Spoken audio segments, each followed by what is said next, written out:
Thousands of years ago, in a place called Jerusalem, a powerful king named Antiochus invaded the land. He tried to force the Jewish people who lived there to worship Greek gods that they didn't believe in. He did this by destroying their holy temple and all the sacred objects inside it, including the menorah. However, a small group of people called the Maccabees fought against the king and his large army, and they won. The Maccabees returned to their destroyed temple and tried to restore their sacred menorah. They noticed that it had hardly any oil left to burn the candles, only enough for one day. They lit it anyway, and instead of lasting only one day, it burned for 8 whole days, which they saw as a miracle. Do you know what this old tale is about? It's the story that began the holiday of Hanukkah. Hanukkah is a holy celebration for Jewish people who follow the religion of Judaism. It commemorates Jewish people's struggle for their religious freedom. Hanukkah is also known as the Festival of Lights.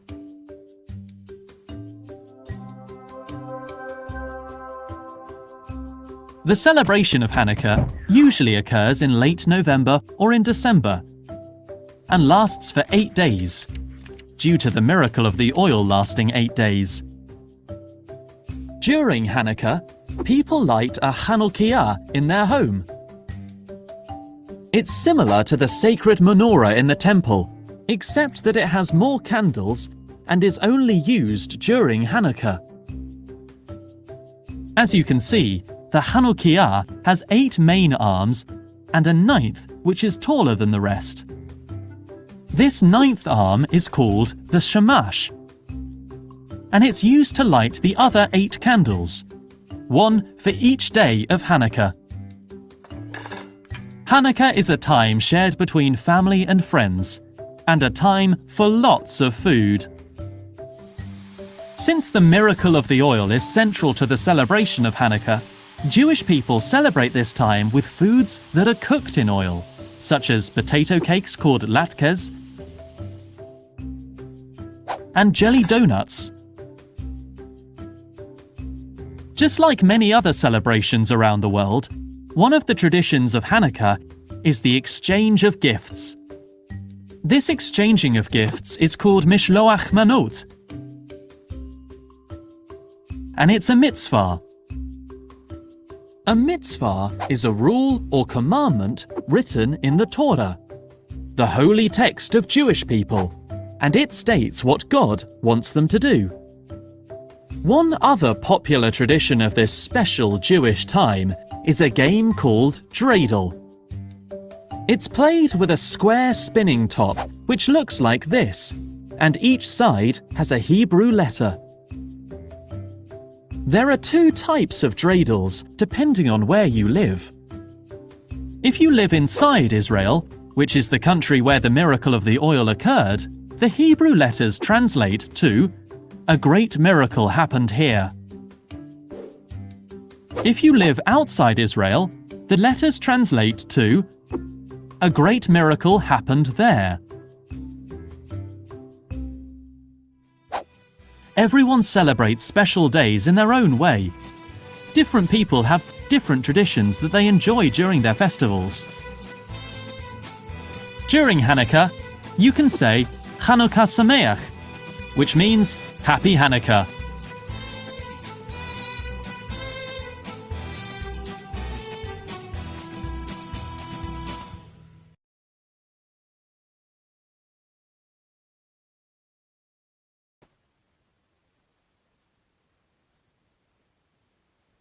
One, 2, 3, 4, 5, 6, 7, No 8 and no 9, because that is the actual traditional menorah. That menorah with the 9 candlesticks is not in the Bible. You will never find it in the Bible. You'll only hear or mention, or you only hear of it or being mentioned of it by the fake Jews, the Jewish people. You'll find it or maybe hear about it in the Talmud, which is also a fake and non-authoritative writings or gatherings or oral traditions of the real Israelites that is only pertaining to Jewish people.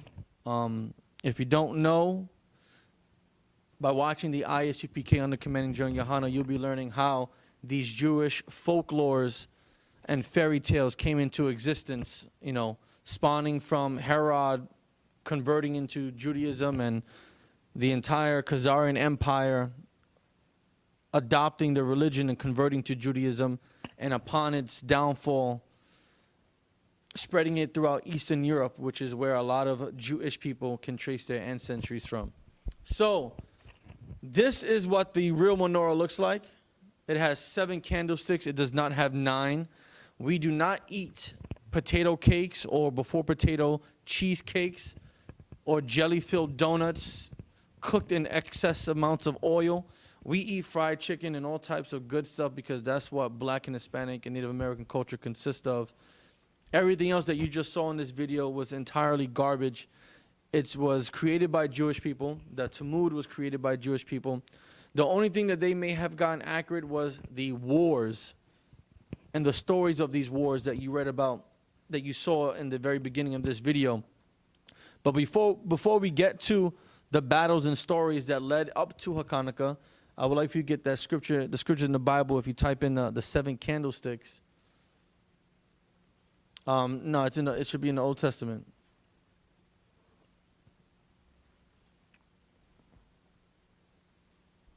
You might have to put in KJV at the end of that. No, go back. Just type in KJV. Scroll down. Go back up. You just passed it. Candlesticks in the Bible. Keep scrolling up. No, keep scrolling up. Right there. You just passed it. Scroll down. Let's see. You're going too fast, Doc. Slow down. Go back up. Start from the beginning. All right. Even the weight for the candlestick of gold. That's what weight for candlesticks. That should burn out the miracle. Pure gold. Voice. Candlesticks. Keep going down.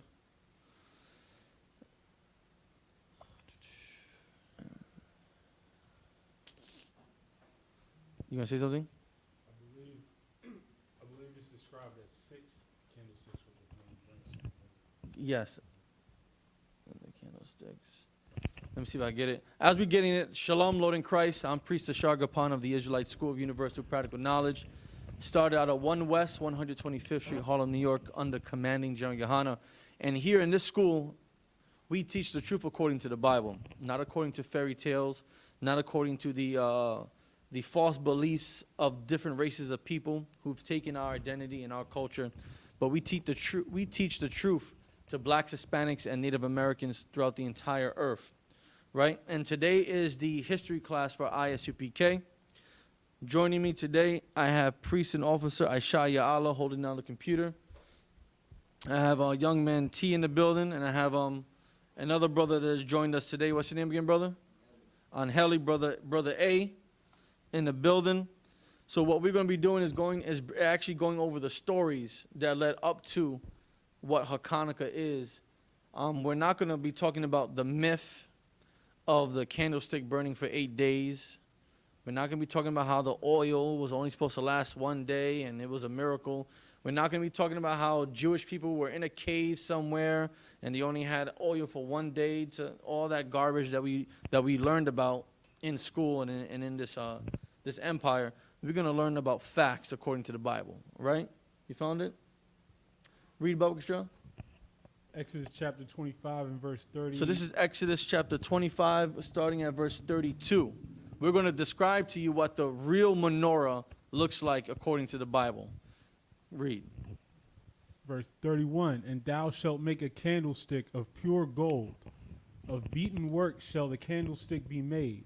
His shaft and his branches his bowls, his knops, and his flowers shall be of the same.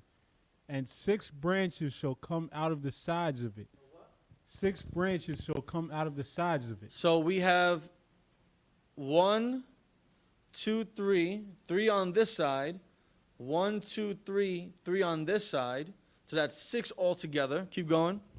3 branches of the candlestick out of the one side, and 3 branches of the candlestick out of the other side. 3 branches coming out on the left side. 3 branches coming out onto the right side.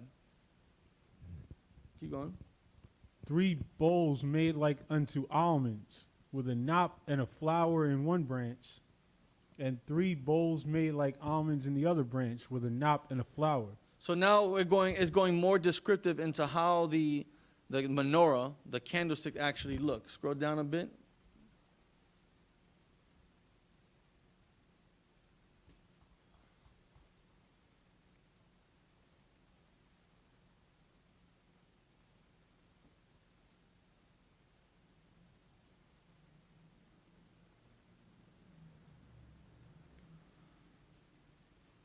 Read verse 37. And thou shalt make the 7 lamps thereof, and they shall light 7 the lamps. what? The 7 lamps thereof. So here's 1 lamp, 2 lamps, 3 lamps, 4 lamps, 5 lamps, 6 lamps, 7 lamps. 1 in the middle, 3 coming out on this side, 3 coming out on the other side. So 6 plus 1 is 7. 7 lamps. Keep going. And they shall light the lamps thereof. What? And they shall light the lamps thereof. So you all saw me starting to light these lamps, that each one having 1 candle in each lamp, totaling 7. 3 on one side, 3 on the other. Keep going. That they may give light over against it. Let me give what? Light. And so we lit them. And this is what the real menorah looks like. You will not find any mention of any other menorahs in the Bible. No 9 menorahs, no 4 on the one side, 4 on the other side, and 1 in the middle. That is false doctrine. That is Jewish fairy tales, Jewish fables, Jewish folklores.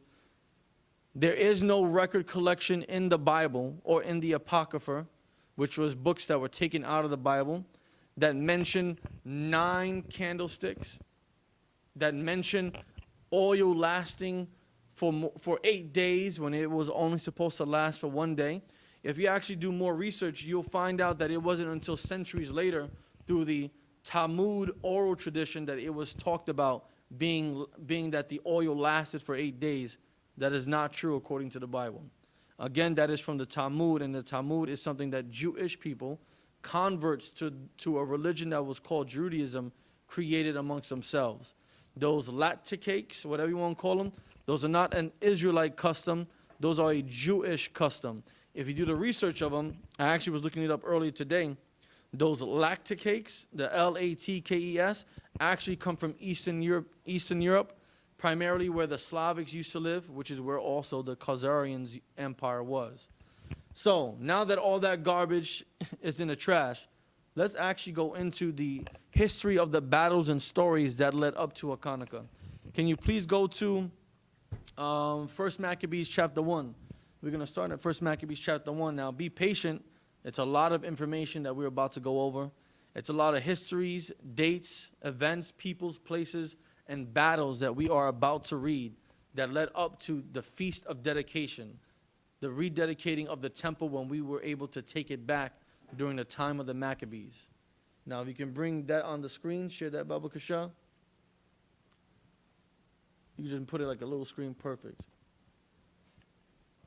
Okay. Please read.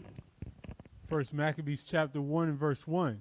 And it happened after that Alexander, son of Philip, the Macedonian, who came out of the land of Shatum, had smitten Darius, king of the Persians and Medes, that he reigned in his stead, the first over Greece. Now, if you don't know about Greek history, Macedonians are not the real Greeks. The Macedonians were a people living in the mountains that the real Greeks took in because of their prowess in military combat. And Philip, Alexander's father, was a great military advisor and general and warrior, and his son took after him. Now, Alexander the Great, who the world calls the Great, is saying that he was actually a Macedonian and not a Greek. He killed Darius during the wars with Persia and the Medes, and he reigned all over this vast empire, the first Greek to ever do so. Keep going. Verse 2, and made many wars. And made what? Many wars. He made many wars. He went to battle with Egypt. He went to battle with Syria. He went to battle with Israel. He went to battle with the Persians, the Medes, the people, the Babylonians, the Syrians. He went to war with everyone to make his empire as great as it can be. Keep going. And won many strongholds, and slew the kings of the earth. And he took over and ruled over many kingdoms after conquering and winning these battles. Keep going. And went through to the ends of the earth, and took spoils of many nations, insomuch that the earth was quiet before him, whereupon he was exalted, and his heart was lifted up. He defeated everyone that stood in his path. He conquered every land that was within his eyesight. He took over every kingdom that stood in his way until there was nothing left for him to conquer. Keep going. And he gathered a mighty strong host, and ruled over countries and nations and kings, who became tributaries unto him. And because of his conquests being successful, he ruled over many nations and many peoples, and they were all to give him tribute or payment yearly. Keep going. And after these things he fell sick. He what? He fell sick. Because he was a homosexual. Straight up and down. The Macedonians took on the customs of the Greeks. They were homosexuals.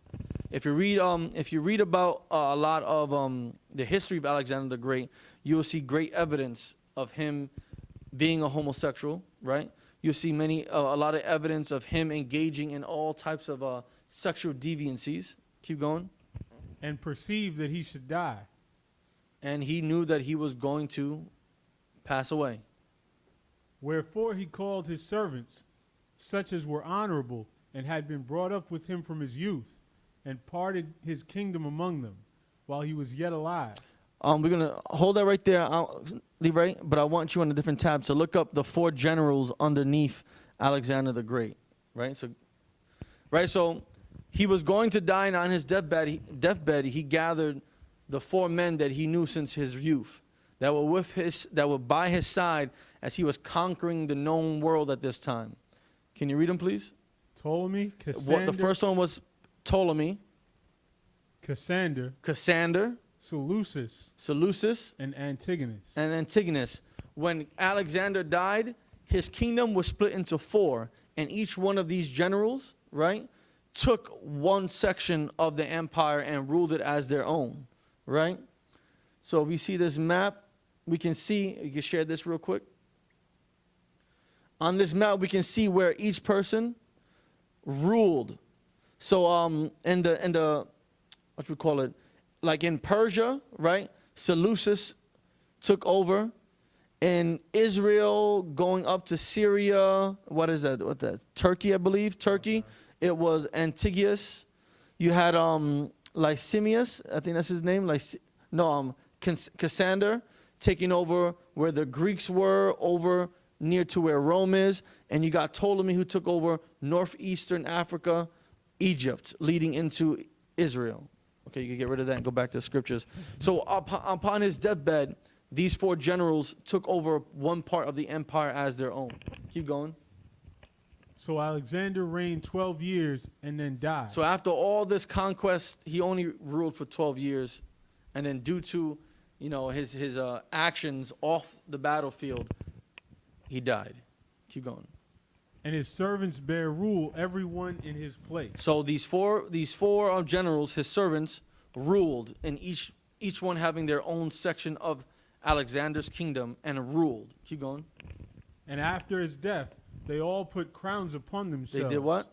They all put crowns upon themselves. And each one became a king over that section of the empire. Keep going. So did their sons after them. And as a king would normally do, they would pass the empire, the kingdom, down to their seeds, their sons and their sons' sons. Keep going. Many years, and evils were multiplied in the earth. And you know what happened after many years? Read that again. And evils were multiplied in the earth. And during their rule, evils multiplied within the earth. Sin was going rampant. The destruction that they were contributing to the earth exceeded. Because of them ruling, now instead of just having one ruler and having one command, you have 4 rulers ruling that known world and giving all types of contrary laws, making people do things they don't want to do, making people convert or die. Keep going. And there came out of them a wicked root. A what? A wicked root. And out of one of these empires came out a very wicked root. Now, this wicked root we're going to read about because it goes into the wars and stories and battles that led into the Feast of Dedication, which is HACHAANAKAH. Antiochus, surnamed Epiphanes. Who? Antiochus, surnamed Epiphanes. Keep going. Son of Antiochus the king, who had been an hostage at Rome, and he reigned in the 137th year of the kingdom of the Greeks. So we see that he's starting to come into power. Keep going. In those days went there out of Israel wicked men.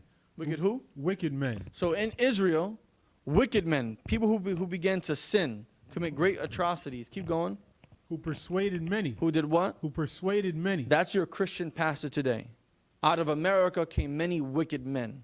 That is your religious leaders. That is the religious leaders of blacks, Hispanics, and Native Americans today who became wicked men, persuading many.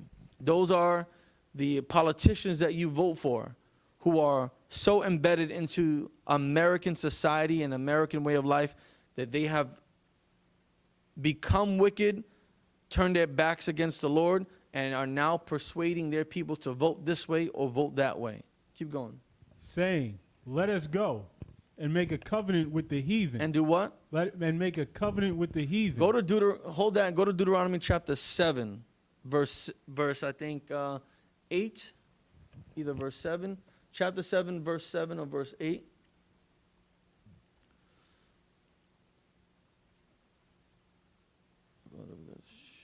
All right, sorry, scroll back up. Keep going, scroll up. Keep going. We start at verse 2. This is Deuteronomy chapter 7, verse 2. And when the Lord thy God shall deliver them before thee. And now this is talking about when Moses and the Israelites were going into the wilderness and the heathens were on the land. This is what we were supposed to do. Keep going. Thou shalt smite them and utterly destroy them. We were supposed to do what? Smite them and utterly destroy them. So to these heathens, we were to destroy them, to smite them, to wipe them off the face of the earth. Keep going. Thou shalt make no covenant with them. What? Thou shalt make no covenant with them. We were told very specifically to make no covenant with the heathen. Go back to the other verse. Don't close this out. Go back to the other verse. What does it say that they did? Saying, who persuaded many, saying, let us go and make a covenant with the heathen. So here, they want us to go make a covenant with the heathen. But during the time of Moses, what does it say? Thou shalt make no covenant with them. We were never supposed to make a covenant with any other race of people, ever. Because the word of God doesn't change at all. Keep reading the Maccabees. That are round about us. Now these wicked men, because they saw the destruction of their people, just like any person of wealth in America who's black and Hispanic, they don't want to suffer with their people. They want to try to find some way where they can find some crumb that can make them prosper. That's kind of like a house slave and a field slave. The house slave has all these extra benefits because they're in the house with the master. They get to eat better food. They get to wear better clothes compared to the field slave where they don't get the best food, where they have to wear worn out and tattered clothing, where they have to do the most strenuous and rigorous work. Keep going. For since we departed from them, we have had much sorrow. Now this also goes back to the time of Moses. Because when Moses had went up into the mountaintop, the people wanted to go back into Egypt because they were hungry, they were cold, they were starving. They had no shelter. They didn't have 3 meals a day. They wanted to worship the golden calf. They wanted to go back and join Egypt because they were more comfortable living as a slave than living as a free man. And here, they want to do the same thing as well. Alexander the Great came through Israel and devastated Israel. And they're thinking about these wicked men are making the people remember how difficult it is to be on our own, to rule ourselves, and how much more easier and how much more reliable it is to be a slave to someone else. Keep going. So this device pleased them well. And you know what? This plan was a very good plan to these wicked men. And this plan, when they said this plan to the people started to think, you know, maybe this might be a good idea to be slaves again. Because being on our own is very difficult. Keep going. Then certain of the people were so forward herein that they went to the king, who gave them license to do after the ordinances of the heathen. So then some people just took it a step further. Let's just go to the king, right? Let's go to this heathen king, this Greek king, and let's get him to give us permission to do things that they do. Keep going. Whereupon they built a place of exercise at Jerusalem. So they wanted to be like the Greeks who had the Olympics. They built a place of exercise. Keep going. According to the customs of the heathen. According to who? The customs of the heathen. So a place of exercise, a gymnasium, those are things that belong to the Greeks. And now we wanted to adopt those same customs to ourselves. Keep going. That's a lot. 'Cause just to take it a step, like it was broken down on Thursday, their places of exercise were very, very LGBT places of activity. They were not like, you know, they were just harmlessly working out. Right. Keep going. Verse 15, and made themselves uncircumcised. Made them what? Uncircumcised. Now there's a custom according to according to our traditions and our customs in the Bible. On the 8th day, all males that are born are to be circumcised. And the point is that is to bond them through pain to the Lord. Right? Keep going. And forsook the holy covenant. And what? Forsook the holy covenant. And the holy covenant was for us to obey God, to adhere to his commandments, his statutes, and his laws forever. Because that is the whole duty of man, to fear the Lord and to obey him. Keep going. And joined themselves to the heathen, and were sold to do mischief. And because of these wicked men who were leading us to join the heathen, we were sold to commit sin. By making us uncircumcised, we were sold to do mischief. By making us make covenants with the heathens, we were sold to do mischief. By making us take on the traditions of the heathens, we were sold to do sin. Keep going. Verse 16, now when the kingdom was established before Antiochus, he thought to reign over Egypt, that he might have dominion of 2 realms. Now he wanted to rule more than just his one kingdom. He was thinking about taking over Egypt. Keep going. Wherefore he entered into Egypt with a great multitude, with chariots and elephants and horsemen and a great navy, and made war against Ptolemy, king of Egypt. But Ptolemy was afraid of him and fled, and many were wounded to death. So Ptolemy didn't want no smoke with him. Ptolemy did not want to have any conflict with him, and he ran. And Antiochus was able to conquer Egypt, that second kingdom. Keep going. Thus they got the strong cities in the land of Egypt, and he took the spoils thereof. And after that Antiochus had smitten Egypt, and after he conquered Egypt and took the spoils, right? Keep going. He returned again in the 143rd year, and went up against Israel and Jerusalem with a great multitude. So after conquering Egypt, he went back to Israel, right? Go back up. He went back to Israel, not just to visit, not just to go on a vacation, not just to see how his conquered people were doing. He went up against them. When someone is going up against you, they're going to make war with you. So he went to go back to war with Jerusalem with a great army. Because he left to Egypt with the navy, with a fleet, with horsemen, with warriors. Now he's taking his same army to Israel to go to war. Keep going. And entered proudly into the sanctuary, and took away the golden altar, and the candlestick of light. And the what? And the candlestick of light. This right here is the candlestick of light. It is the menorah. It has 7 lanterns on it, not 9. So if you look at the picture of this thumbnail, you will see the Romans coming and taking away the sanctuaries, the golden altars, the vessels, and you'll see the candle of light image carved into that stone, into that marble. It has 7 candlesticks because that is what the menorah is. Keep going.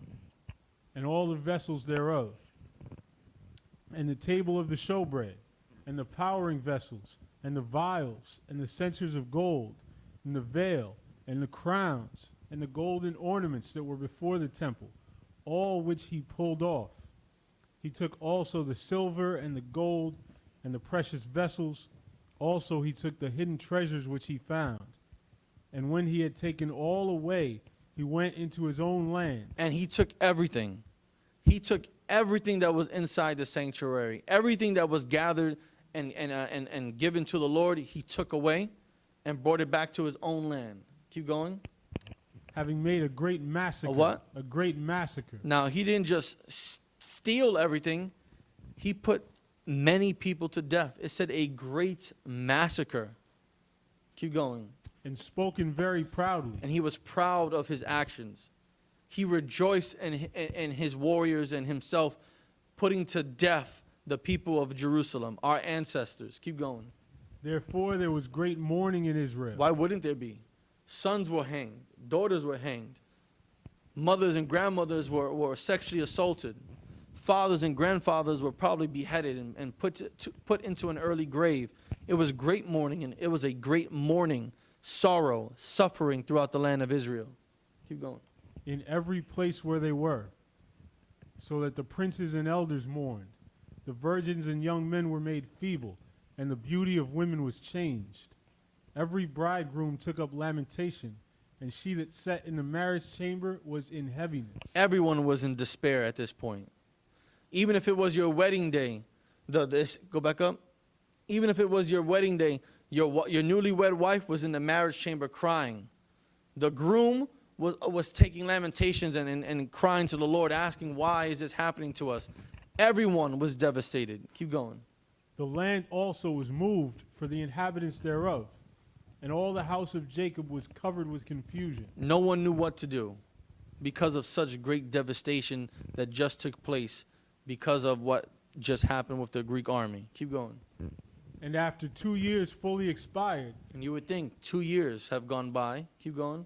the king sent his chief collector of tribute unto the cities of Judah, who came unto Jerusalem with a great multitude. And after 2 years, the king sent a tax collector with a great army back into Jerusalem.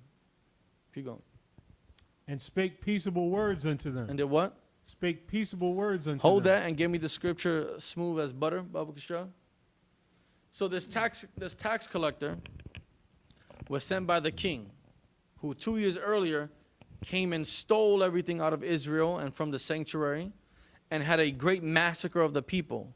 Now, 2 years later, the king sent a tax collector. Now, a tax collector doesn't do anything but collect taxes.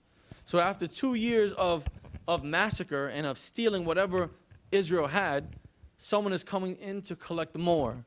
And he's not coming by himself. He's coming with an army. Just like the king came 2 years ago with an army as well. Read this in Psalms 55 and 21. The words of his mouth were smoother than butter. His what? The words of his mouth were smoother than butter. Go back to the other scripture. What did he do? He spake peaceable words unto them. He did what? Spake peaceable words unto The them. words that came out of his mouth were smooth like butter. And he spoke peaceable to the people. Keep reading this. But all was deceit. But what? All was deceit. Go back to the other scripture in Psalms 55 and 21. But war was in his heart. But what? But war was in his It heart. says war was in his heart. Go back to the other scripture. After he spoke peaceable unto him, what was it? But all was deceit. War was in his heart. He spoke very nicely and calmly and, probably smiling at everyone and grabbing people's hands, like how the Pope does when he's walking down the street. Right. But war was in his heart. He was filled with deceit. Although he said a lot of nice things, his mind was nothing but deceit within his mind. He said whatever he needed to say to trick you and to think that that he came in peace, that nothing wrong would happen. Keep going. For when they had given him credence. For what? When they had given him credence. From when they bent their knee to him, when they have given him his respect. Keep going. He fell suddenly upon the city. He did what? Fell suddenly upon the city. Now, he didn't just, trip on a pavement that is higher than the rest of the pavement or tripped over a twig on the street. He fell suddenly on them. His army was sent to come and destroy Israel again, to go to war against the people after he presented himself in a peaceful manner. Keep going. And smote it very sore, and destroyed much people of Israel. He destroyed much people of Israel and destroyed the city again. Keep going. And when he had taken the spoils of the city. So he really didn't come to collect taxes. He came to take and destroy. Because if you're coming to collect taxes, that means there's an agreed upon price that must be paid. And once that is paid, it is taken back to the king. He didn't collect taxes. He came to steal and cause more devastation. Keep going. He set it on fire and pulled down the houses and walls thereof on every side. But the women and children took they captive and possessed the cattle. So it wasn't enough for him to burn down our homes and our buildings. He took our wives, he took our women, he took our children as slaves back with him. Keep going. Then builded they the city of David with a great and strong wall, and with mighty towers, and made it a stronghold for them. And he built up a fortress. Keep going. And they put therein a sinful nation. And now we have a nation of wicked people, of heathens, staying in this fortress, ruling over us. Keep going. Wicked men, and fortified themselves therein. They stored it also with armor and victuals. And when they had gathered together the spoils of Jerusalem, they laid them up there, and so they became a sore snare. And there was a trap for anyone who dared to think they can enter and try to take what they've stolen. It was going to be a snare for you. It was going to cost you your life if you think you were going to come up against this fortress that these heathens built. Keep going. For it was a place to lie in wait against the sanctuary. For what? A place to lie in wait against the sanctuary. So when we decided to rebuild our sanctuary and rededicate it and make it beautiful again for us to worship, they were going to come and wait for us to do that just to tear it back down again. Keep going. And an evil adversary to Israel. And that's exactly what they were. Enemies, adversaries of the most wicked kind to us. Keep going. Thus they shed innocent blood on every side of the sanctuary and defiled it. And did what? And defiled it. They unalived us everywhere. In the sanctuary, outside the sanctuary, in our homes, on the streets. They defiled our land. They defiled and polluted our holy place. Keep going. Insomuch that the inhabitants of Jerusalem fled because of them, whereupon the city was made an habitation of strangers, and became strange to those that were born in her, and her own children left her. It became so bad that we started to flee our own city, our own town, our own land. It became so bad that it was, think of it as an abandoned town. Ever seen old Western movies? And you see that little, what do you call it, the dust balls going around, and it's empty. That's what our own city, our own town became, because we fled from it. And strangers and heathens started to take over our land. Keep going. Her sanctuary was laid waste like a wilderness. Her feasts were turned into mourning, her Sabbaths into reproach, her honor into contempt. We lost our glory because of these events. The stories and these battles and these wars that we are hearing is the catalyst to what led up to the Feast of Dedication, which is HACHAANAKAH. Keep going. As had been her glory, so was her dishonor increased. So our glory was increased. We were ruling ourselves. We were able to take care of ourselves. And now because of us wanting to listen to wicked men, like these Christian pastors and these Muslim imams and these politicians, because we listen to them to join our oppressor, now instead of being great and glorifying the Lord, our honor has become great with sadness. Our honor has become great with destruction. Keep going. Moreover, King Antiochus wrote to his whole kingdom that all should be one people. Now, to make matters worse, this so-called King Antiochus wrote to everyone in his kingdom and wanting us all to be one, like America. Keep going. And everyone should leave his laws. So all the heathen agreed, according to the commandment of the king. What should everyone do? Leave his laws. So they destroyed our sanctuary. They stole all our holy items, our showbread, our altars. They defiled them. They stole our candlestick. They unalived us everywhere. They took our women and children captives. There was great mourning for years upon years. And now, after all this destruction and the despair we face, the king thinks that we should be able to leave our laws. That is what he's expecting. For us to abandon our God, for us to abandon our covenant with God, for us to abandon our traditions and our custom and the culture that we have known since our great forefathers like Abraham and Isaac. Right? Keep going. Yea, many also of the Israelites consented to his religion. What did we do? Consented to his religion. Many of us decided to, you know what, yes. You know why? Because they could not see any hope. They gave up on God. They stopped believing that they had a power that was alive. They stopped believing that God split the sea. They stopped believing that God gave them manna from heaven. They stopped believing that Moses cracked the rock and water came out of it. They stopped believing that the walls of Jericho fell down after the seventh time running about it and blowing the trumpet. They stopped believing that when Moses had his hands up holding the staff with Aaron and I think Eleazar, Aaron and Eleazar beside him, that we would win battles. They stopped believing in all that. All that went out the window because of how much they were suffering. Just like here in America. 400 years of slavery, 500 years of colonization. We've given up our beliefs on God. We accepted the fact that we have European names like Jose and Vega. We've accepted the fact that we had European names like Hightower and Johnson and Washington. We've accepted this. And now in 2023, we think being born in Mexico and being named Jose Vargas is a Mexican name, when Jose Vargas is a Spaniard name. We've accepted that being called Marquise Frederick, right, is an American name. It's a black name when it's actually an English name, a Scottish name, an Irish name. We've accepted these things, just like the Israelites consented to religion of King Antiochus. Keep going. And sacrificed unto idols. And did what? Sacrificed unto idols. Now that was a law. If I'm not mistaken, one of the 10 commandments, to worship God and only God alone. To not to sacrifice and worship idols and false images and graven images. And here we are, sacrificing unto idols. Keep going. And profaned the Sabbath.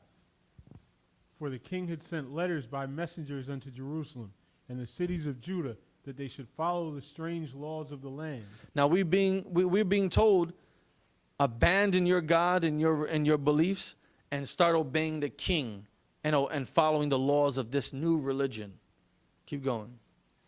And forbid burnt offerings and sacrifice and drink offerings in the temple, and that they should profane the Sabbaths and festival days, and pollute the sanctuary and holy people, set up altars and groves and chapels of idols, and sacrifice swine's flesh and unclean beasts, that they should also leave their children uncircumcised, and make their souls abominable with all manner of uncleanness and profanation. So we were just forced to commit all types of horrendous sins, not circumcising our children, sacrificing pig and eating pig, one of the worst things that we can do, right? Keep going.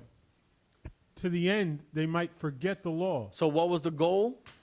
They might forget the law. The goal was to get us Israelites to forget the laws of God, to forget the customs of God, to forget the culture that we have grown. Keep going.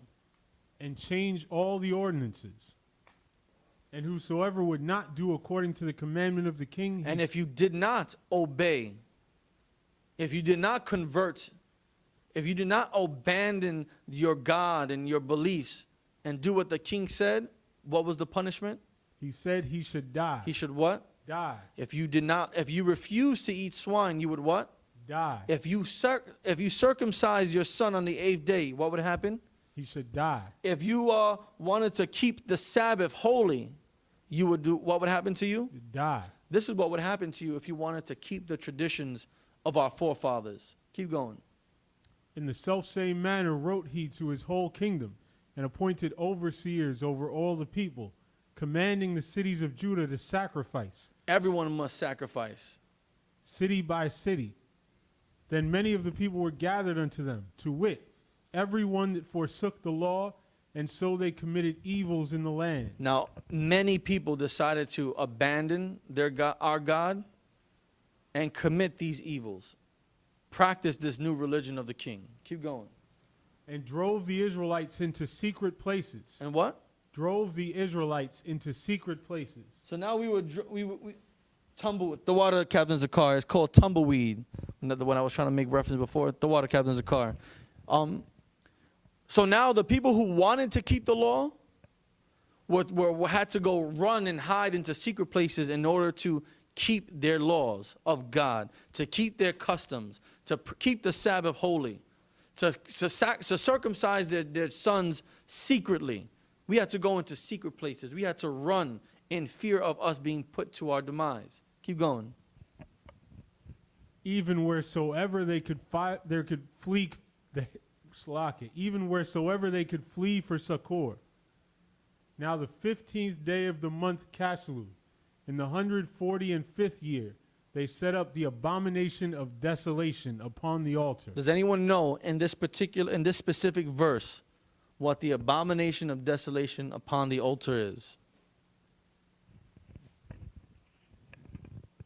Brother A, you want to give it a shot? What the abomination of desolation is that was put on the altar. I said it earlier. Yes.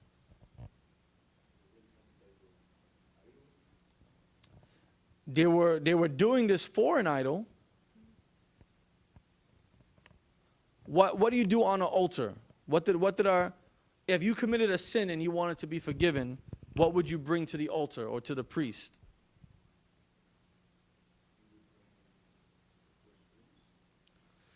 Which is an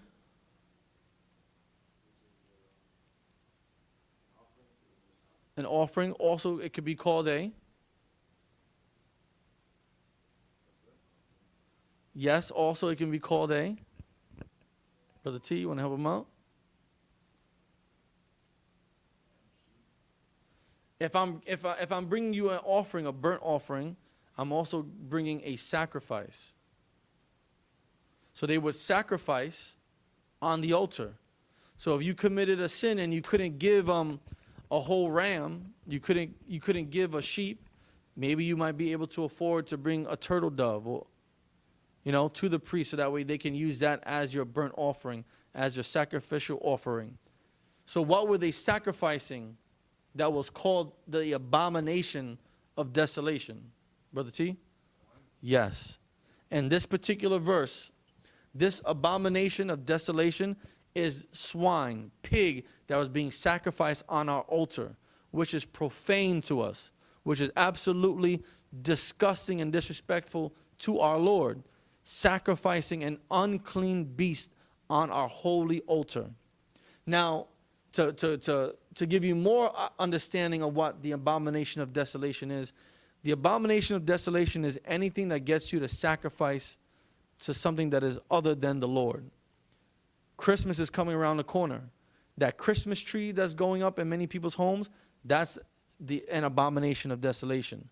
The presents that are going underneath that Christmas tree, that's an offering. That's a sacrifice to that Christmas tree, which is the abomination of desolation. Anything that you worship, that you sacrifice to, that is the abomination of desolation.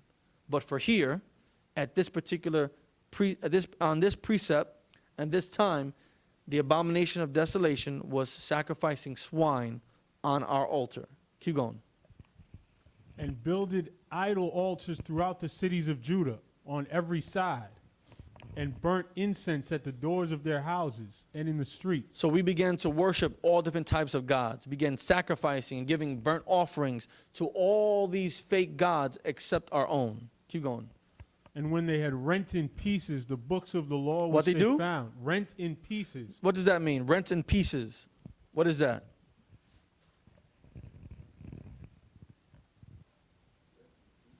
Yes. Yes. Any book that contained the law, any of our ancient manuscripts, our Torah, our Tanakh, they would find them, tear them up in pieces, and did what? They burnt them with fire. And then burnt them all in fire. Because you can take the pieces and rewrite it down on another sheet of paper or another piece of papaya. You know what I'm saying? But if you burn it, you have nothing to look back to. Papyrus. Yes, I said papaya. I was kind of hungry. Shout out papaya. I remember growing up, I think it was beef hot dogs. If I'm not mistaken. Fire drinks. Fire. Yeah, the papaya drinks, fire. Shout out Nathan's too. But anyway, back on topic. They would burn everything, right? Keep going. And wheresoever was found with any, the book of the testament. And if you were found with the book of the testament, the Tanakh, the Torah, what would happen? Or if any consented to the law. And if you obeyed the laws of your God, of the God of Abraham, Isaac, and Jacob, The king's commandment was that they should put him to death. the king said you should be put to death if you were found with any type of artifact that contained the laws of our God, or you were still keeping the laws of our God. Keep going. Thus did they by their authority unto the Israelites every month. They did this every single month to us Israelites. You had to sacrifice or you'd be put to death. You had to convert or be put to death. You have to follow the laws of this new religion or be put to death. Keep going. Yeah. Salakio, this is so heavy because it's so hard for people sometimes to understand when they hear Gentiles in the New Testament that they can be Israelites. But if you imagine generations going through this, a couple hundred years later, they're not even remembering that they're Israelites. What is an Israelite after 300 years of slavery? What is an Israelite after you have been after you are a descendant of slaves in Tennessee?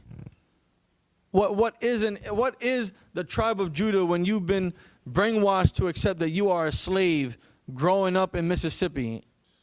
What is an Israelite? You don't know. What's an Israelite when you've been wiped out because Columbus gave you blankets filled with smallpox? Right. Huh? What is that?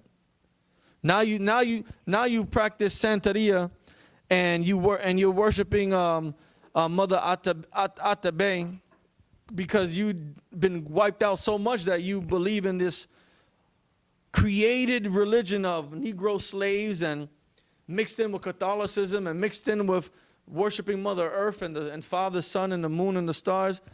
You're a Gentile. That's what a Gentile is. A Gentile is not a race of people. A Gentiles can be Israelites, but predominantly are heathens or people that act like heathens. Keep going. Thus did they by their authority unto the Israelites every month to as many as were found in the cities. Now the 25th day of the month they did sacrifice upon the idol altar, which was upon the altar of God, at which time, according to the commandment, they put to death certain women that had caused their children to be circumcised. Now here, women who were still having their children circumcised, they were put to death. Keep going. And they hanged the infants. They did what? They hanged the infants. That's kind of like bashing the children against the rocks. Right. That's kind of like what Andrew Jackson, who's on the $20 bill, did to pregnant Indian women, Right. cutting their stomachs open and feeding the babies to dogs. That's kind of like taking black babies and feeding them to alligators. Right. That's what this is. Hanging the infants, unaliving these infants, these poor little babies, our ancestors, our brothers and our sisters. That's exactly what they did. Keep going. And rifled their houses, and slew them that had circumcised them. Howbeit, many in Israel were fully resolved and confirmed in themselves not to eat any unclean thing. And thank the Lord Right. for being so merciful and inspiring the will of some of our forefathers and foremothers to do anything at all costs to keep the laws of God. Because without them, we would not be here today. Without men like this, women like this, without brothers and that woman who all were put to death for not wanting to eat swine flesh on that king's birthday, who were all cut into pieces and cooked in a cauldron, because of people like that, the Lord would not have mercy on us because of how disgusting and sinful we were. But thank God for brothers and sisters like this that would rather die than disobey the Lord. And that is how we all have to be, especially in 2023. As we come closer and closer to World War III. This is the end. We think that this is the end of the world for us. But somehow through the grace and mercy of the Lord, we're here right now. And we're still facing the same issues. 300 years ago, they were unaliving our children. Fast forward 300 years ago, many of us think we're Christians as a race of people. Many of us think that being a Muslim is a race of people. Many of us are brothers that grew up from the same father and mother, but one's a Republican, one's a Democrat. One voted for Trump and one voted for Biden. And we're at each other's throats because we are Gentiles. We accepted the religion, the ideology, the doctrines, the way of life of our slave masters. And it's just repeating itself right here. Keep going. Wherefore they chose rather to die. Chose what? Rather to die. And that is a very, very great thing to have, to hold dear to your heart, that you would rather die than abandon your Lord, than abandon our laws that God told us to keep. Keep going. It's very honorable. That they might not be defiled with meats, and that they might not profane the holy covenant. So then they died. And they were put to death. Keep going. And there was very great wrath upon Israel. And we suffered greatly because just because a few of us kept the laws doesn't mean that we aren't getting punished for what the multitude is doing. The rest of our people are still being Christians. The rest of our people are still eating pork, crab, shrimp, lobster, octopus, squid, shellfish, oysters, iguanas, hamsters, raccoons, rabbits. Our people are still eating these things. Our people are still Christians. Our people are still Muslims. Our people are still Catholics. Our people are still dabbing in witchcraft. Our people are still thinking they can join the Illuminati. Our people are still thinking that being a pop star and showing your breasts and shaking your behind is the only way to be successful, or that shooting a basketball through a hoop or kicking a football through two posts.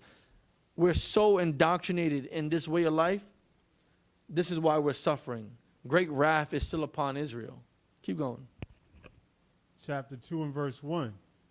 In those days arose Mattathias, the son of John, the son of Simeon, a priest of the sons of Jared, from Jerusalem, and dwelt in Modan. Now here in chapter 2 of 1 Maccabees, we're going to start reading about men that we should be thankful for, that kept the zeal of the Lord, that wanted to obey the will of the Lord. Keep going.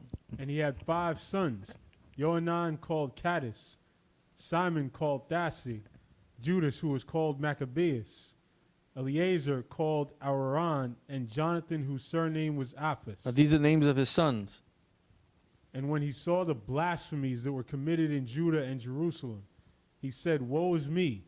Wherefore was I born to see this misery of my people and of the holy city, and to dwell there, when it was delivered into the hand of the enemy, and the sanctuary into the hand of strangers. Now he's lamenting, he's crying. He's in disbelief that he's seeing all these sins that his people are partaking. He's crying to the Lord, like, how could this have happened, that we are now eating swine, that we no longer worship you and follow your laws? How did all these atrocities happen in the sight of the Lord? Where did we go wrong? Keep going. Her temple is become as a man without glory. Her glorious vessels are carried away into captivity. Her infants are slain in the streets, her young men with the sword of the enemy. What nation hath not had a part in her kingdom, and gotten her of her spoils? Now he's asking questions that he already knows the answers to. But he's just in such disbelief that he can't believe what he's witnessing. He can't believe the things that he's heard. He can't believe that this is the state that his people are in such a low state with no honor, with no glory, with no sanctuary to make sacrifices to, with no priest teaching the law, where no children are being circumcised and keeping that honor that was made to the Lord. We rather willfully be Romans, be Greeks, be French and Italians and Americans. He's seeing all these blasphemies taking place. Keep going. All her ornaments are taken away. Of a free woman she has become a bondslave. And behold, our sanctuary, even our beauty, and our glory is laid waste, and the Gentiles have profaned it. To what end, therefore, shall we live any longer? He said, there's no point in living. Everything is destroyed. How can we continue to go on? We might as well commit suicide because of the sights of all these horrendous atrocities, because of the sight of our people committing sin willfully. Keep going. Then Mattathias and his sons rent their clothes and put on sackcloth and mourned very sore. And so they began to mourn, trying to ask God for forgiveness, feeling sorrow. Keep going. In the meanwhile, the king's officers, such as compelled the people to revolt, came into the city Modan to make them sacrifice. Now here comes the king's officers who made the people give up their belief in the Lord, give up their laws, and make them sacrifice. Here he comes into the city. Keep going. And when many of Israel came unto them, Mattathias also and his sons came together. Then answered the king's officers and said to Mattathias on this wise. And this is what the officer said to Mattathias. Thou art a ruler. And he says, you are ruler. Keep going. And an honorable and great man in this city. And you, people know. People know who you are, Mattathias. You are a great man. You have great influence in this land. People listen to what you have to say. People follow you. Keep going. And strengthened with sons and brethren. And you have a great family. You have what? 5 sons. You have uncles and nephews. Everyone that follows you. You have a great family behind you. Keep going. Now therefore come thou first and fulfill the king's commandment. So let me tell you, because of how influential you are to your people, you should be the first one to come over here and obey the king's commandments. Keep going. Like as all the heathen have done. Be like the rest of the heathen. Do what the king tells you to do. Keep going.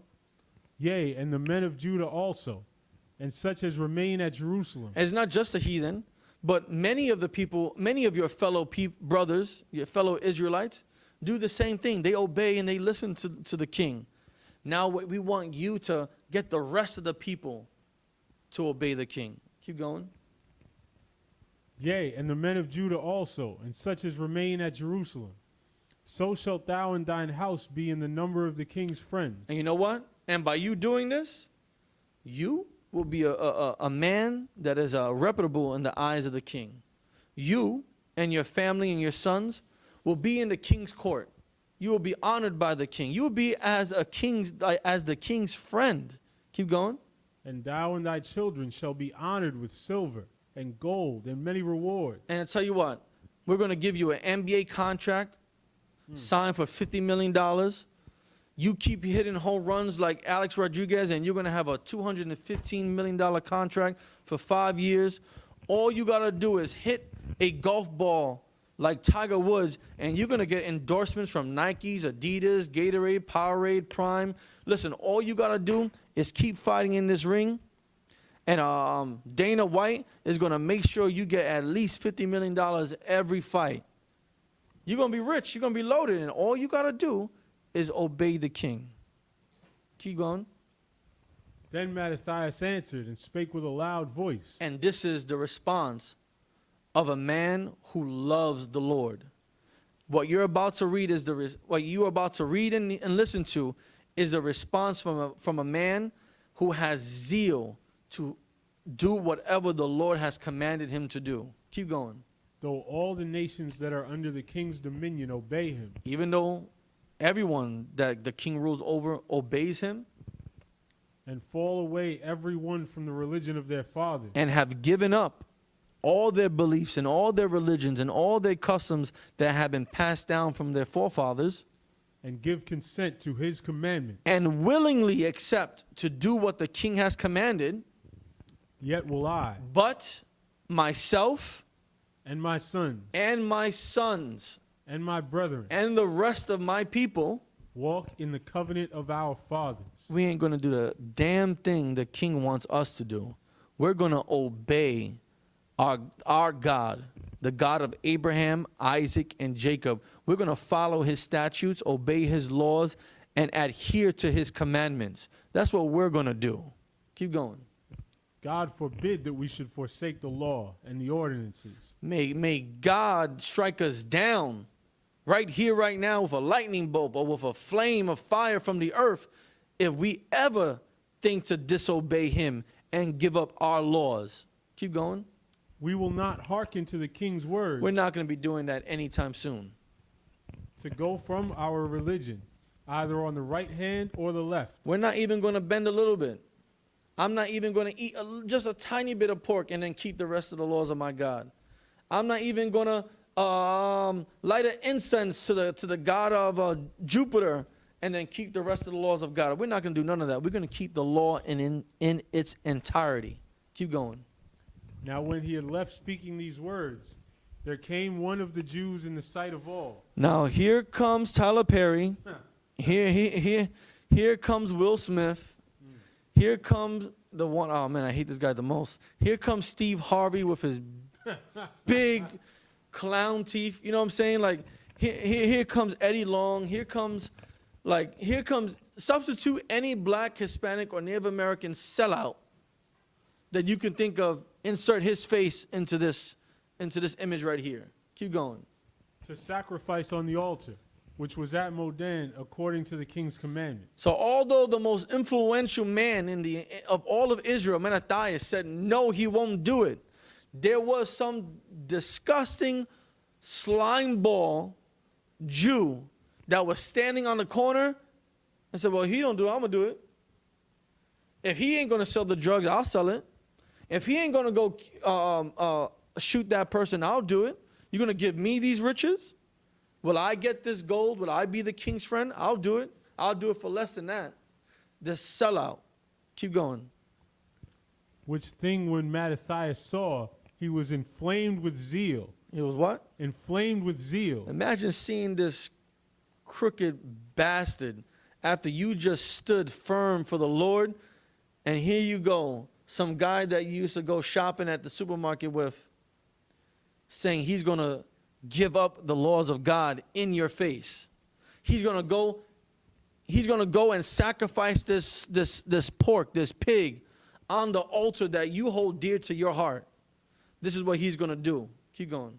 Yeah, I'm sorry. Yeah. And Salaki, it's so heavy because we all know Jakes with that type of personality that would do something like that and it would vigorously defend it. Like, oh, you know, I got to do what I got to do. Yeah. We all know people with that. You can picture it. Yeah, I got kids. I got to take care of them. That's why I'm selling these rocks. Yeah, I got kids too, but you don't see me selling drugs. Well, I got kids and I'm single and I'm a single mother, so that's why I'm prostituting myself. Well, you know, I'm a single mother too, and I'm not prostituting myself. These are sellouts. People who have no honor, have no self-respect, don't see any glory in obeying the God of their forefathers. Again, these people have given up on their customs. They've forgotten about what Moses did, what Joshua did. They forgot what all these people in their history book did for them for right now. Keep going. He was inflamed with zeal, and his reins trembled. And he couldn't control himself anymore. Neither could he forbear to show his anger according to judgment. Wherefore he ran and slew him upon the altar. Listen, he said, you know what? God, may the Lord forgive me, but right now I'm not going to allow this Jew to disrespect the Lord in front of me. And he put him to his death on that altar. That altar where he was going to cut that pig open and have it bleed all over the altar. He killed his own brother on that altar for disrespecting the Lord in front of him, for dishonoring the Lord in front of him, for engaging in the abominable desolation on the altar. He put him to death. Keep going. Also the king's commissioner who compelled men to sacrifice, he killed at that time, and the altar he pulled down. And he put that officer to death as well. The one that was trying to get him to commit sin, he put him to death and tore down the altar. That way no one can commit any type of blasphemies on the altar of the Lord. Keep going. Thus dealt he zealously for the law of God, like as Phinehas did unto Zambri, the son of Salom. Now, if you go back, I think it's in the book of Numbers, if I'm not mistaken. I think in the book of Numbers, where Aaron's grandson, Phinehas, put a javelin through an Israelite man who was sleeping with a heathen woman after Moses was putting men to death for sleeping with heathen women. All right? That's just a reference going back to the Old Testament. Keep going. And Mattathias cried throughout the city with a loud voice, saying, whosoever is zealous of the law and maintaineth the covenant, let him follow me. So he basically put out a cry and said, if you want to follow the Lord, then you're going to follow me. Keep going. Like Arnold Schwarzenegger, come with me if you want to live. Come with me if you want to serve the Lord. That's exactly what he was doing. Keep going. So he and his sons fled into the mountains and left all that ever they had in the city. And they abandoned everything that they hold dear to go into the wilderness because that's how much they wanted to serve the Lord. Keep going. Then many that sought after justice and judgment. And those who had the same mindset, that wanted justice for the crimes that happened to their people, that wanted the judgments of the Lord, keep going, went down into the wilderness to dwell there. also went into the wilderness. Keep going. Both they and their children, and their wives, and their cattle, because afflictions increased sore upon them. Because they wanted to escape the punishments and the wrath of the Greek king who was inflicting all this pain onto Israel. Keep going. Now when it was told the king's servants and the host that was at Jerusalem in the city of David that certain men who had broken the king's commandment were gone down into the secret places in the wilderness. And when the king found out about what had happened, keep going. They pursued after them. They did what? They pursued after them. They chased them down and hunted them down. Keep going. A great number, and having overtaken them, they camped against them and made war against them on the Sabbath day. So Mattathias and his sons and the people that followed him went into the mountains, and then the other group of people who wanted justice and judgment fled into a different direction.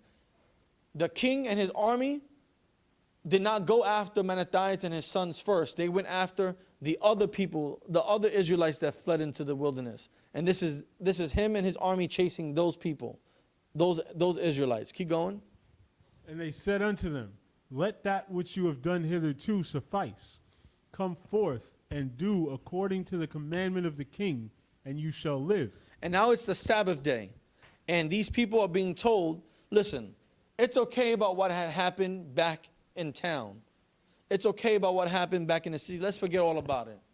All you got to do is come out from where you're at, come back to the city, and just do what the king tells you to do. And everything will be Gucci. Everything will be fine. There'll be nothing for you to worry about. Remember, his words are smooth as butter. He came to speak peaceably, but in his heart was deceit. Keep going. But they said, we will not come forth. And they told him, no, we're not going to come out. Neither will we do the king's commandment to profane the Sabbath day. And we're not going to obey the king and disobey our God on our holy day. Keep going. So then they gave them the battle with all speed. And so they went to war. They rode up all on them. Keep going. Howbeit, they answered them not. And they did what? They answered them not. And you know what those Israelites did? They decided, since it was the Sabbath, we're not going to do nothing. I see you riding in with horses and axes and spears and arrows and javelins and war hammers and what you call it, chariots pulled by horses We see all this coming, but we're not going to answer you. We're not going to pick up arms and fight you on the Sabbath day. Keep going. Neither cast they a stone at them. We're not even going to cast stones like those little Palestinians are doing to those Israelis. We're not going to throw rocks at you. Keep going. Nor stop the places where they lay hid. And we did nothing. They decided to do nothing against this onslaught, this impending onslaught. Keep going. But said, let us die in our innocence. What did they say? Let us die all in our innocence. We're just unalive us on this holy day as we give thanks to the Lord and keep the Lord's commandments. We are innocent of any sin that you may have wanted us to do in the eyes of the Lord, and we're ready to die. Keep going. Heaven and earth shall testify for us. Because the angels will witness what we did here today and how we did not commit sin to the Lord. Keep going. That you put us to death wrongfully. And that we were put to death unrighteously, wrongfully, without a cause. Keep going. So they rose up against them in battle on the Sabbath, and they slew them with their wives and children and their cattle, to the number of 1,000 people. So because they didn't want to fight for their God, because they did not want to fight for their laws and their customs and their people, on the Sabbath day, they were all put to death. Now, I don't know about you, but priests work on the Sabbath. Priests would forgive people, will help the Lord, will help the people be forgiven by the Lord for their sins on the Sabbath. The priests always worked on the Sabbath. Why couldn't you stand up and fight for your God on the Sabbath? Keep going. Now when Mattathias and his friends understood hereof, they mourned for them right sore. Now when Mattathias found out about what happened, that on the Sabbath day, these Israelites did not even fight back against their oppressors, they were sad. They mourned for them. Keep going. And one of them said to another, if we all do as our brethren have done, and fight not for our lives and laws against the heathen. Do what? And fight? And fight not for our lives and laws against the heathen. If we don't do what? And fight not for our lives and laws against the heathen. If we don't fight for our laws, for our lives against this heathen, if we don't fight to teach blacks, Hispanics, and Native Americans that they are the real Israelites according to the Bible, against Christianity, against Islam, against the American government, against the powers of this world, keep going. They will now quickly root us out of the earth. There will be no more Israelites on the face of this earth. If it wasn't for men learning that there were Israelites according to the Bible and teaching other people, we would not be here in this room. We would no longer be on this earth. But we have to fight for our laws. We have to fight for our lives. We have to fight for our God, whether it's the Sabbath or it's not the Sabbath. As priests, we're going to work every single day. Whether that work is growing food to feed our people, or whether that work is healing the sick, whether that work is going to war every Saturday on these street corners, we're going to fight for our lives and we're going to fight for our laws. Keep going. At that time, therefore, they decreed, saying, whosoever shall come to make battle with us on the Sabbath day. And whoever wants smoke, whoever wants to go to war, we're going to go to war. Whoever wants to set it off, set it off. It doesn't matter if it's on the high holy day. We're going to go to war. Keep going. We will fight against him. We'll do what? Fight against him. We'll fight against anyone, even if it is the Sabbath. Whatever enemy it is, whether it's another Israelite that's coming up against the real priest of the Lord, we're going to fight you. We're going to fight you and we're going to win. Because we're not going to stand down just because it's the Sabbath. We're going to fight for our laws and we're going to fight for our lives. Keep going. Neither will we die all as our brethren that were murdered in the secret places. And ain't no way we're going to be put to death like a bunch of suckers. We're not going to just stand here willy-nilly, complacent with being put to death. We're going to fight to the very last breath of air leaves our body. Keep going. Then came there unto him a company of Assyrians. And you know what happened? A group of other Israelites called the Assyrians came to Mattathias. Keep going. Who were mighty men of Israel. Who are what? Mighty men of Israel. Warriors. People with great resources and influence came to Mattathias. Keep going. even all such as were voluntarily devoted unto the law. They were what? Voluntarily devoted unto the law. They weren't forced to keep the law. No one was putting a sword to their back. They willfully wanted to keep God's laws. They devoted themselves to keeping the laws of God. Keep going. Also, all they that fled for persecution joined themselves unto them, And anyone that fled persecution from the king went to join Mattathias. Keep going. and were a stay unto them. So they joined their forces and smote sinful men in their anger. And you know what they did? Whenever they would go, whatever Israelites were living in sin, they put them to death. Keep going. And wicked men in their wrath. They put those wicked men that committed sin willfully against the Lord, put to death. Keep going. But the rest fled to the heathen for succor. And those that weren't put to death, they fled to the heathen for safety. They fled to the Greek king to be saved from Mattathias and the zealots of the Lord. Keep going. Then Mattathias and his friends went round about and pulled down the altars. And Mattathias and his band of warriors started destroying all these fake altars to these false gods. Keep going. And what children soever they found within the coast of Israel uncircumcised. And any children that was any Israelite child that was not circumcised, they circumcised them. They made them keep the customs of the God. Keep going. Those they circumcised valiantly. And they did it with pride. They did it with honor, because that is what we are supposed to have. We are supposed to have pride in these laws. We're supposed to have honor in obeying God's laws. We're supposed to feel some type of valiant. We're supposed to be valiant in keeping this code alive and passing it down. Keep going.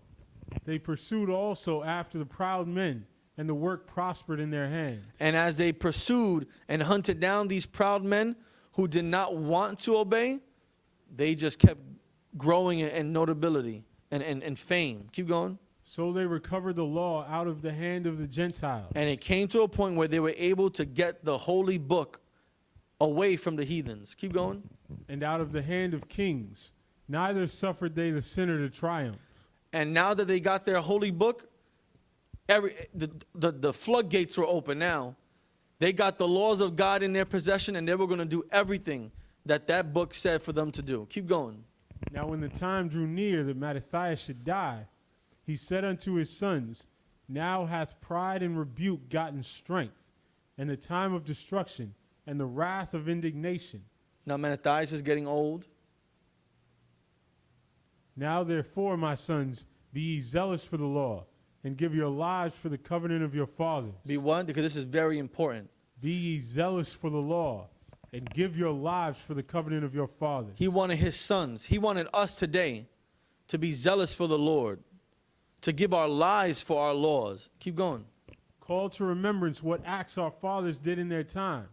So shall ye receive great honor and an everlasting name. And here in 2023, we have to remember what brothers like Mattathias and his sons did. We have to remember what Joshua did. We have to remember what Isaac did, and what Joseph did, and what Daniel did. We have to remember what Obadiah did, what Isaiah did. We have to remember all these things our forefathers did. That way it can give us courage to do great things as well, to stand firm in our beliefs on the Lord. Keep going. Was not Abraham found faithful in temptation, and it was imputed unto him for righteousness? Joseph, in the time of his distress, kept the commandment and was made Lord of Egypt. Phinehas, our father, in being zealous and fervent, obtained the covenant of an everlasting priesthood. Jesus, for fulfilling the word, was made a judge in Israel. Caleb, for bearing witness before the congregation, received the heritage of the land. David, for being merciful, possessed the throne of an everlasting kingdom. Elias, for being zealous and fervent for the law, was taken up into heaven. Ananias, Azarias, and Mishael, by believing, were saved out of the flame. Daniel, for his innocence, he was delivered from the mouth of lions. And he's recalling all these great men, these notable men that we have learned about as we grew up, that was passed down from generation to generation, and how they never gave up their faith in the Lord, how they never stopped obeying the Lord. Keep going. And thus consider ye throughout all ages that none that put their trust in him shall be overcome. Fear not then the words of a sinful man, for his glory shall be dung and worms. Today he shall be lifted up, and tomorrow he shall not be found, because he is returned into his dust, and his thought is come to nothing. Wherefore you, my sons, be valiant, and show yourselves men in the behalf of the law, for by it shall you obtain glory. And this is what we all should do. Stay right there, go back up. This is what we all should do. We should be valiant. We should show ourselves on behalf of the law. That way we can obtain glory. Not just glory for ourselves, but glory for our nation. Our nation used to be glorious.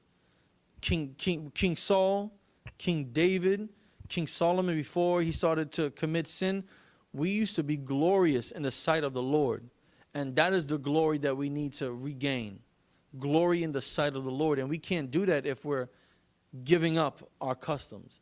We can't do that if we're going to remain Christians. We can't do that if we're going to be Democrats and Republicans. We can't do that if we want to, be a kung fu expert and be a Shaolin monk. We can't do that if we want to be movie stars and compromise our integrity on screen. We can't do that if we're going to shake our behinds like Cardi B and Sexy Red. We can't do those type of things. Fast forward, go to chapter 4. Now, damn, I don't want to go. Go to chapter 3. Go to chapter 3. So much to go over. Such little time. Go ahead, restart from there. Verse 1. Then his son Judas, called Maccabeus, rose up in his stead. So Mattathias has passed away, right? Now Judas has become the captain, the leader of the army now. Keep going. And all his brethren helped him. And so did all they that held with his father. And they fought with cheerfulness the battle of Israel. So he got his people great honor, and put on a breastplate as a giant, and girt his warlike harness about him, and he made him battles, protecting the host with his sword. No, because of all the battles that they've been winning, because they've been obeying the Lord, they're becoming more and more powerful. Keep going. In his acts he was like a lion, and like a lion's whelp roaring for his prey. For he pursued the wicked and sought them out, and burnt up those that vexed his people. Wherefore the wicked shrunk for fear of him, and all the workers of iniquity were troubled, because salvation prospered in his hand. What? Because salvation prospered in his hand. And the reason why salvation was prospering was because he was getting his people to obey God's laws again. And he was getting rid of his people that wanted to commit sin and live like the heathens. Keep going. He grieved also many kings, and made Jacob glad with his acts, and his memorial is blessed forever. Moreover, he went through the cities of Judah, destroying the ungodly out of them, and turning away wrath from Israel. And wrath was now beginning to be turned away from Israel. God, the Lord, was now putting his eye and favor back in Israel. And the proof was the accomplishments that they have been able to achieve. Keep going. So that he was renowned unto the utmost part of the earth, and he received unto him such as were ready to perish. And because of the fame that he was able to obtain, because of all the battles he was able to win, because of how zealous he was in obeying the laws of God, other Israelites were being drawn to him because they saw hope in him. They saw a way back to salvation in him because he was doing the will of the Lord. Keep going. Then Apollonius gathered the Gentiles together, and a great host out of Samaria to fight against Israel. Which thing when Judas perceived, he went forth to meet him. And so he smote him and slew him. Many also fell down slain, but the rest fled. Wherefore Judas took their spoils, and Apollonius' sword also, and therewith he fought all his life long. Any army that came up against them, we would defeat them. Keep going. Now when Saron, a prince of the army of Syria, heard say that Judas had gathered unto him a multitude and company of the faithful to go out with him to war, he said, I will get me a name and honor in the kingdom, for I will go fight with Judas and them that are with him, who despise the king's commandment. So this heathen thought he would get a name for himself and do something that people couldn't do, which was defeat Judas and the rest of the Israelite warriors. Keep going. So he made him ready to go up, and there went with him a mighty host of the ungodly to help him, and to be avenged of the children of Israel. And when he came near to the going up of Betharon, Judas went forth to meet him with a small company. Now, this heathen came with a large army, and Judas came with a very small amount of people. Listen to the conversation that takes place. Who, when they saw the host coming to meet them, said unto Judas. By the way, this is Officer Shalayala's, one of his favorite scriptures. Shout out Officer Shalayala, retaining his rank of 5,000. Damn right. Give that brother a hand. I always remember this scripture because of Officer Shalayala. Keep going. Who, when they saw the host coming to meet them, said unto Judas, How shall we be able, being so few, to fight against so great a multitude, and so strong, seeing we are ready to faint with fasting all this day? This warrior says to Judas, how are we going to go up against America? How are we going to go up against the law enforcement of America? How are we going to combat all these religions that our people are stuck in? There's so many of them. America has the Air Force, the Navy, the Marines, the Army, Space Force, the Coast Guard, the Army Reserves. You got Christianity, you got Baptist, you got Protestant, you got Episcopalian, you got this one, and you got Jehovah's Witness, and later Saints of Adventists, and later Saints of John the Apostle. You got all these different things. There's so many of them. It's just a few of us. It's just the Israelite school of universal practical knowledge against all these people. And we've been fasting all day. We're hungry, we're tired, we're weak. We haven't slept that much. We've been marching all day. How are we expected to win against all of America? Keep going. And so strong, seeing we are ready to faint with fasting all this day, unto whom Judas answered. And then this is the reply that Judas, the mighty warrior, gave. It is no hard matter for many to be shut up in the hands of a few. It's nothing. It's not a big deal. It's not such a big feat for many people to be defeated by a small amount of people. By a big army to be made to flee in the sight of a small army. That's not a big deal. Keep going. And with the God of heaven, it is all one. And you know what? With our Lord, all that is possible. You think we can't beat this huge army? There's only 500 of us, and there's 1,000 of them. There's 50,000 horsemen and 20,000 bowmen and 16,000 men with spears and 27,000 men with swords and shields. And there's only 1,000 of us with sticks and clubs, and some have rusty swords. It's just us, right? It's all possible with God. Keep going. It is all one to deliver with a great multitude or a small company. It doesn't matter. Because whether we have a great army or a small army, as long as we obey God, He's with us, and we will accomplish and defeat everyone. Keep going. For the victory of battle standeth not in the multitude of an host, but strength cometh from heaven. Listen, victory is not about numbers. It's not about how much you can bench press. It's not about how much karate and kung fu and army training you have. Victory comes from who the Lord is with. Victory comes from who the Lord wants to win. And in order for you to be on the side of the victor, you have to stand with and for the Lord. Keep going. They come against us in much pride and iniquity to destroy us and our wives and children and to spoil us. They're coming to wipe us off the face of the earth. They're coming to make us sin. They're coming to make us give up on our God. Keep going.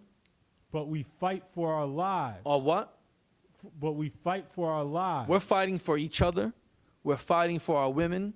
We're fighting for our children. We're fighting for the elderly, the sick. We're fighting for all of our people. Keep going. And our laws. And our what? And our laws. God gave us what? And our laws. We're supposed to obey what? And our laws. We have to keep our what? Our laws. These heathens are trying to make us give up our what? And our laws. They want us to commit sin and break our what? Our laws. We have to keep our laws. That's what we got to do. Keep going. Wherefore the Lord himself will overthrow them before our face. And as for you, be ye not afraid of them. Listen, don't be afraid, because the Lord will destroy them for us. Keep going. Now as soon as he had left off speaking, he leapt suddenly upon them. And so Saron and his host was overthrown before him. And as soon as Judas said the last word, they just started running towards the heathen army. And you know what Saron did? He started to run away. Keep going. And they pursued them from the going down of Betharon unto the plain, where were slain about 800 men of them. Now this small army started chasing down this great army, and they put to death 800 in the pursuit. Keep going. And the residue fled into the land of the Philistines. And the rest of this great army that had 50,000 horsemen and 25,000 bowmen and 16,000 men with spears and 25,000 men with hammers, they all started fleeing into the land of the Philistines, running away from Judas and the army of Israel. Keep going. Then began the fear of Judas and his brethren. Then began the fear of Judas and his brethren. Everyone started to fear Judas. Let's go to chapter 4 so we can get to the Feast of Dedication. We got 5 minutes left.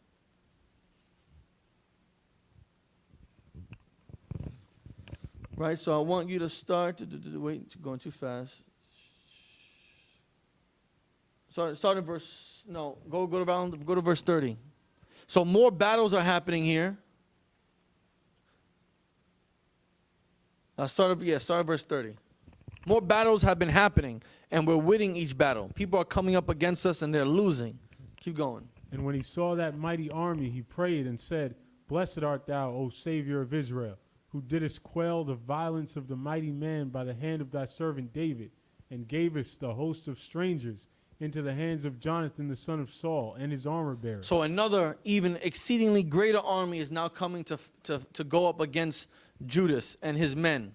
Keep going. Shut up this army in the hand of thy people Israel. And what are they asking God to do? Shut up this army in the hand of thy people Israel. To destroy this army. Keep going. And let them be confounded in their power and horsemen. Make them to be of no courage, and cause the boldness of their strength to fall away, and let them quake at their destruction. Cast them down with the sword of them that love thee, and let all those that know thy name praise thee with thanksgiving. So they joined battle, and there were slain of the host of Lysias about 5,000 men. Even before them were they slain. Now, they asked for all this to happen, and that's exactly what God did. He allowed for 5,000 of Lysias men to be put to death. Keep going. Now when Lysias saw his army put to flight, and the manliness of Judas' soldiers. The what? The manliness of Judas' soldiers. Because we were straight gangsters back then. We were warriors. Keep going. And how they were ready, either to live or die valiantly. We were ready to what? To live or die valiantly. Are you ready to live and die valiantly? You got to make that decision. We've all committed sin being Gentiles in the world. Now you're learning about who you really are, an Israelite. We're reading about our ancestors who did not want to give up on the laws of God, whose people were giving up on the laws of God. You have to decide, are you going to continue giving up on the laws of your God? Or are you going to live or die valiantly like our forefathers did? It's 2023. Our people right out this door are strung out on heroin, popping pills, twerking, unaliving each other in the subways, right? Filling up the shelters because they're have mental health concerns. Are you going to live and die valiantly, or are you going to stay inside of America and be put to death? Keep going. He went into Antiochus and gathered together a company of strangers, and having made his army greater than it was, he purposed to come again into Judea. He wanted to come and fight against Judas again. Keep going. Then said Judas and his brethren, Behold, our enemies are discomfited. Let us go up to cleanse and dedicate the sanctuary. And Judas said, listen, we got our enemy on the run. They're no match for us. Let us go and fix our sanctuary, our temple. Keep going. Upon this, all the hosts assembled themselves together and went up into Mount Zion. And when they saw the sanctuary desolate, and the altar profaned, and the gates burnt up, and shrubs growing in the courts, as in a forest, or in one of the mountains, yea, and the priest's chambers pulled down. So they go into Mount Zion, they see the sanctuary, and they see the condition that it's in, the poor condition that it's in. Keep going. They rent their clothes and made great lamentation and cast ashes upon their heads. This is what they did. They were asking God for forgiveness, for guidance on what should be done. Keep going. And fell down flat to the ground upon their faces, and blew an alarm with the trumpets, and cried towards heaven. Then Judas appointed certain men to fight against those that were in the fortress. Remember that fortress in the city of David that was built?